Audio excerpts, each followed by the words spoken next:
Okay, so now we will get started with our morning session. Really cool. I have lots. If you want to come here for all the wildlife photos and the fish photos, this is going to be the session for you. So let's go ahead and switch the PowerPoint. And I will introduce our moderator. It's Donna Makowicz. She's with the Redbud Audubon Society. And if you've ever worked with Donna, she is just a spark plug of excitement. And I'm going to be honest, and Donna knows this, but I'm not a bird person. And when she heard that, but Donna has really opened my eyes. And I have a son and he loves birds. So now I'm going to love birds. But I'm just really excited for this session. And we have several bird talks. And yeah, there we go. So I'll hand it over to Donna as the moderator. You want to use this one? Okay, great. Good morning, everyone. Can you hear me? Okay. I'd like to welcome everyone, and I just want to tell you a little bit about Redbud Audubon Society. We're a 501c3, and way back in 1974, a group of conservation-minded citizens, some of who are in the audience here, got together and started our chapter. And Audubon's mission is to conserve and restore natural ecosystems, focusing on birds, other wildlife, and their habitats for the benefit of humanity. We have monthly Zoom meetings. We do field trips. We have lots of citizen science projects. One that we've been doing for almost 50 years is the Christmas bird count. So we have lots of data through the years, and everyone is welcome for our Zooms. And right now I'd like to introduce a couple of projects that we've been working on. I'll go right into introducing a really awesome man. Dr. Scott Butterfield is the Clark Professor of Conservation Technology at Pacific Union College in Angwin. He holds a PhD from Michigan State University, where he developed and tested conservation technologies for rangeland management and evaluated the usage by ranchers and range management professionals. Dr. Butterfield is also the lead scientist for the California chapter of the Nature Conservancy. And with that, I'd like to welcome Scott.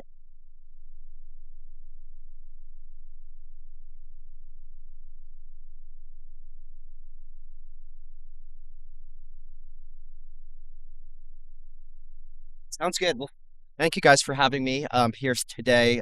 Yesterday was really exciting. Obviously, we're going to talk about a project that has just recently been approved by the Blue Ribbon Committee. It's not yet a project that is happening. So I'm going to talk a lot about just the concept and the vision of the project itself, as opposed to actual results. But it's a really, really exciting project done in collaboration with a variety of local partners here, including Lower Lake High School, Upper Lake High School, Robinson Rancheria, and Big Valley Pomo Indians, as well as Redbud Audubon Society. So the work is monitoring grebes as a bioindicator of Clear Lake ecosystem health using drone technologies and student-driven education and outreach. So the goals of our project and sort of the timing is a little fluid depending on when the actual funds come. The idea here is to use grebes as a bioindicator of overall health at Clear Lake, and to develop a monitoring program in collaboration with the local high schools and with local tribal educational groups that lives beyond the time period of the actual project itself. All grebe work at Clear Lake to date has been done sort of in an old school way, which is fine, getting out on the lake, riding a canoe around, counting the individual grebes and the individual nests. And that has been great and it's worked, but it has led to some inconsistent sort of monitoring over time. So big push from me as a conservation technologist and as a professor is to think about how we can apply these technologies in ways that increase the cost effectiveness of the work, make the work more sustainable over time. So we're going to be testing a drone and artificial intelligence based approach, which will allow us, hopefully over time, working with local high schools as an example, to teach those high school students how to fly those drones, and how to code and how to basically be monitoring those grebes in a really good, consistent way each year. Again, so we really, really want this to be something that lives on. So a sustainable environmental curriculum, a sustainable monitoring program that lives beyond the end of the project. So hopefully most people that live in and around Clear Lake know what a grebe is and why grebes are so cool and so important. These are super charismatic species. If you've seen them dance across the water as they're trying to attract mates. They're also a really interesting species in that they form these big nests across the lake. So those big nests and their size allows us to do cool things like potentially count them with drones. But as a bioindicator, the really cool thing, again, we're trying to think about ways that we can apply to technology, ways that we can increase the sustainability of these monitoring programs, thinking about how we can do this as inexpensively as possible. So there's tons and tons of great work that we heard about yesterday and we're going to hear about today about the health of the lake and different things that are being monitored. We're hoping that we can just monitor grebes as one way to indicate overall ecosystem health. And the reason that we can do that is grebes are very sensitive to environmental change. As we can see, when the lake was getting sprayed back in the 50s, grebe levels went down to 0. And with remediation across the lake, we've seen a spike in those grebe levels over time. Importantly, and important for our project going forward, is grebes at Clear Lake actually have lower population or lower reproductive rates when compared across California, which gives us this idea that there's still a lot of room to do, a lot of remediation left, and a lot of potential positive impacts on grebes and overall ecosystem health. So why drones, artificial intelligence, and local citizen science? Well, like I said, I'm a professor of conservation technology. I'm a conservation biologist. I'm always thinking about how we can take these cool new technologies that are being developed all the time for a range of different things and think about how we can put those in the hands of local community members, high school students, college students, anyone, and make things easier, cheaper, and more sustainable over time. So like I said, most of the grebe work that has happened over time has happened by putting a canoe in the lake, having to row that canoe out to each individual grebe colony or each nest and count those nests over time. So what we're hoping to do with these drones, and this is just one example, these are not grebes themselves, but the idea holds in that you can use artificial intelligence-based algorithms to not only fly that drone in a consistent way across all 37 of the colony sites that exist here at Clear Lake for grebes, but then you can use that AI, that machine learning, to basically train an algorithm to pull information out of those videos, out of those photos that will actually count those nests and count those individual grebes for you. Obviously, a really, really big driver of this project is that we don't just want this to be a project like on the technical end of things. As a conservation technologist, it's not that hard to get a drone out there and count the individual drones. But as I am guessing, if you have had high school students or work in high schools, training high school students to fly those drones and count those grebes over time might be a little bit more challenging. So that is the really cool part about this project, is working with these local high school students and training our future conservation technologists. And if you were in the poster session last night, our poster really emphasized this, right? I had a lot of people that came up to me, first of all, and said, what the heck is Pacific Union College? Where is Pacific Union College? What is conservation technologist? And I had a number of parents ask me, like, what kind of job would my student be able to get? So one of the really cool parts about this project, I think, is shining a bigger light not only on Clear Lake and on Grebes, but thinking about what conservation technology is, how we can apply conservation technology over time, and how this is a really growing field with jobs for kids after high school and college. So a little bit on what this will look like. I've already talked a little bit about this, but there are 37 colony sites, and this is from Floyd Hayes did a review of all the grebe monitoring at Clear Lake that was published in 2022, and I'm happy to share that if folks are interested. Across that 5-year time period, 4 times a month in the breeding season from May to September, we're going to go out with a variety of different partners.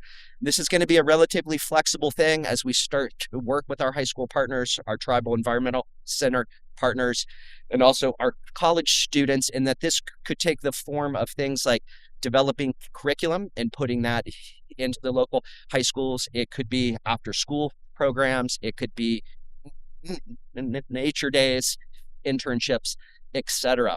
But at the very least, 4 times a month in the breeding season, we'll put those drones out. We'll count individual grebes in the grebe nests. We'll bring those videos back. And then again, across that 5-year time period, we're going to be developing and testing artificial intelligence or machine learning based processes that hopefully at the end of the project will allow us to not only leave those drones in those local high schools that we've already trained up to actually fly the drones and count the drones, but those algorithms are there, which will allow those students in a really easy way to learn about things like coding, write really simple code, pull out this information, and see those results over time.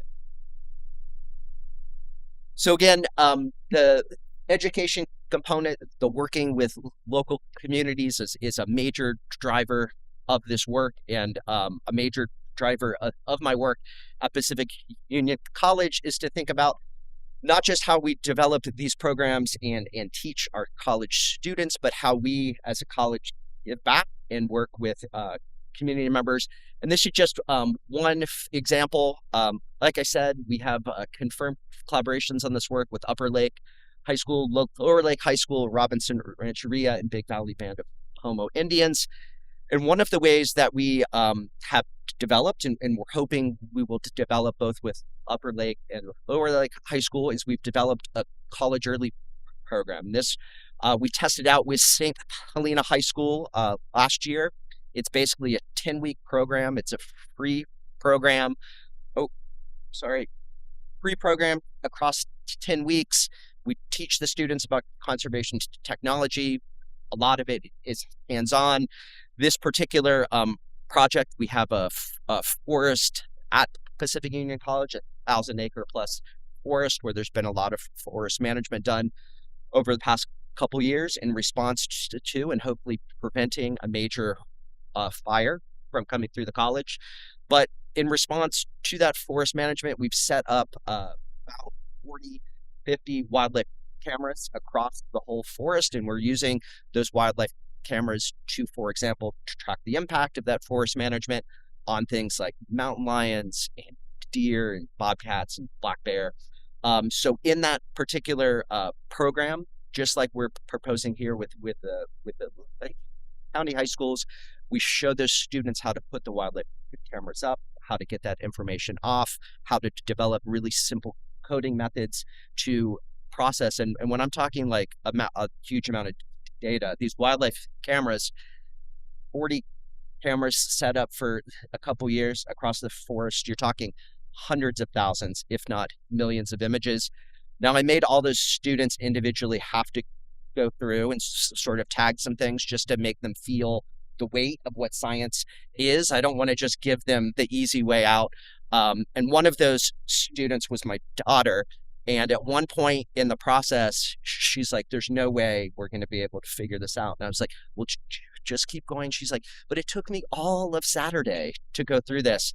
And right at the end, when they were worrying about being able to complete their project, I showed them that I wrote this very simple code which pulled all this information out. So in this particular project, it was a mountain lion counting thing.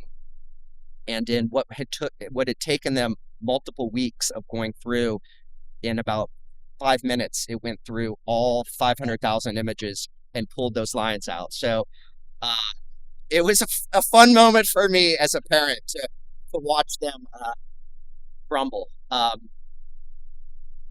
So anyways, I think it's an important part of, as Angela was talking about the importance of science, it's important that I think students understand how hard science can be sometimes. And as a conservation technologist, then to think about how we can apply some of these technologies in a responsible way to potentially make that science a little simpler and more transparent. So, anticipated results, unlike most of the talks today where folks are going to talk about the exciting results that have happened, ours are anticipated and what we're looking at. But at the very basic level of what we will deliver on at the end of the project, we'll have a 5-year bioindicator analysis. So looking at what grebe numbers, grebe nests look like and how those grebe numbers track with a variety of other ecosystem metrics. We will have built in a sustainable way into our local communities, into our local high schools, a monitoring program that lives on after this grant. That's a really, really important part of this work for me, is I don't want this to just happen across 5 years. We give the data out and that's it. I'm very serious about developing a program where the physical drones live at these high schools, the monitoring program lives at the high schools, and that it lives on as part of these curriculum. Our goal is to, across the 5-year time period, to train 200 student, teacher, tribal, and conservation collaborators. So 200 local Clear Lake students and teachers and interested public to be able to go forth and carry on this monitoring program in the future. And again, a really important part of this work for Pacific Union College and me is to foster local community connections. I was really struck again, I'll point out last night, to have so many people interested and excited about our work, but to have no idea what Pacific Union College is, where it is, when it's just an hour and a half up and over the hill is another really important part of this project, is to shine a light not only on what we can do with conservation technology, but how we do this in collaboration, for example, with the local college. So that's all I have. And questions? Are we taking this or not?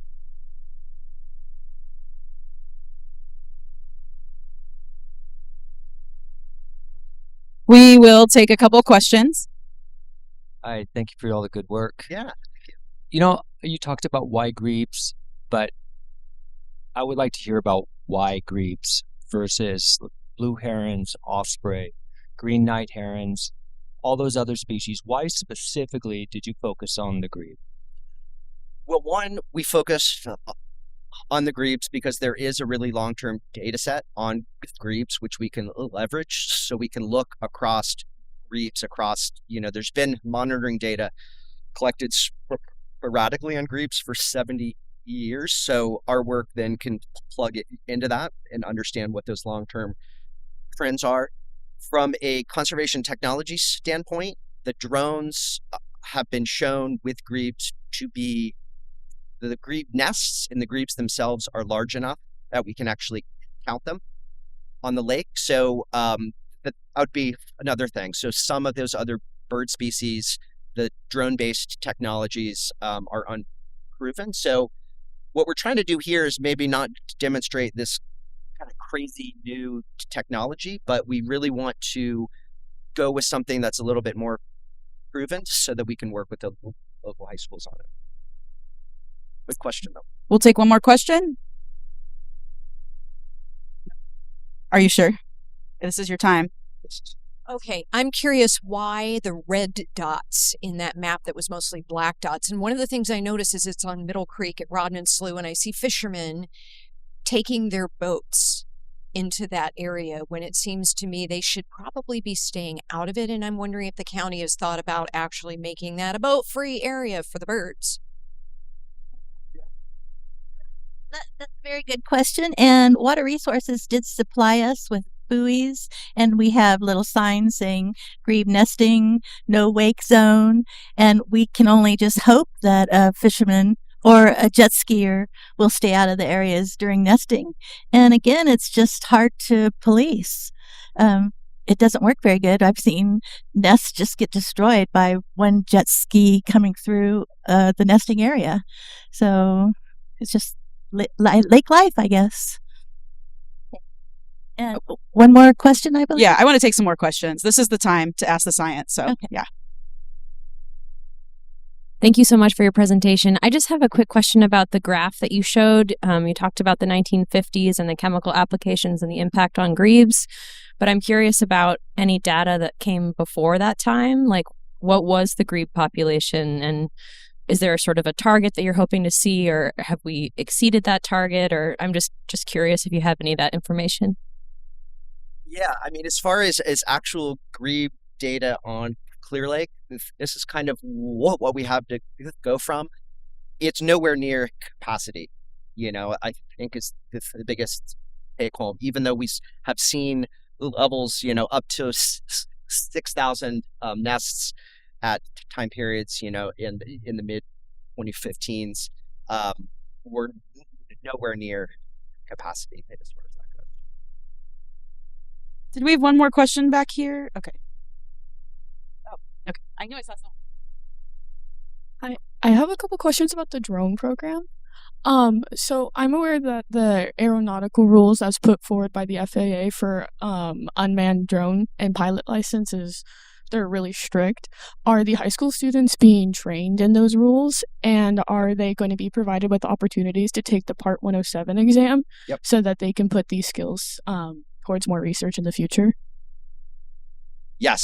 So it's a great question. So we will be, obviously having a permit as part of this. I will be sort of the certified drone pilot at the start. And then, I didn't get into it, but probably not all of the individual students will, go through that process of getting a drone permit and becoming those drone pilots. But there will be specific students through internships, capstone projects. We're trying to create this as flexible as possible, so that if we do get some students that are really excited about it, that there are those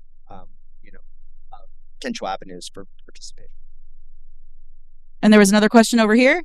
Oh. I'm a photographer and I live on the lake, and I've noticed a big change in the grebes' attitudes and what they're doing. They actually are coming on shore, and I had never seen them come on shore before. I was wondering if there's a reason for that. Our area, the area that I reside in, is in the Lakeport Lagoons, and we do have our water is sick right now. And so I'm wondering if that is affecting the grebes. We also did not have the several hundred grebes that we normally have breeding in our area. They've always been there for the last 15 years. And the last 2 years, there's been very few in our area. But the concern is, why are they coming on shore? They've never done that before. Yeah, I mean, it could be just what you were saying. I mean, the habitat for them out in the lake right now might not be suitable, so they're trying to find other, potential ways to, find habitat and live. I mean, it's we've heard a lot of stories this year that grebe numbers are lower, and that where people have seen grebes in the past are not there this year. So this would be a great year to have this project started. But it hasn't yet. So yeah. Thank you. Can I just add to you guys that thanks to a funding source from U.S. Fish and Wildlife Service, there's going to be new grebe signs going out around all the public areas. So I'm sure you guys, if you've been in any public spots, you've seen the big signs that say, for boaters, beware, grebes are nesting in this area. And they've kind of faded, and Red-Billed Audubon Society and U.S. Fish and Wildlife Service paired up and got new signs, and they're going out as we speak. Roberta, do you have a question? Roberta. Okay, I'll give one more for Roberta. Only you, Roberta. So when you talk about bioindicators, are you going to base that on their breeding success? And my other question was, are you going to be also looking at things like the forage that's available in the lake? Because when we had a lot of threadfin shad in the lake, there was a huge population of the grebes. And so I'm wondering if you're going to try to tie that into with your studies.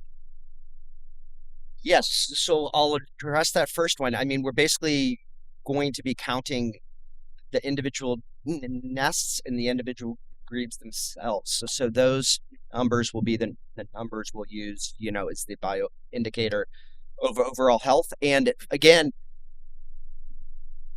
like our particular project is just focused on that, but we're hopeful that by making the data available, if others are taking other data, we're open for evaluating how those grebe numbers look against a variety of other sorts of things across the lake.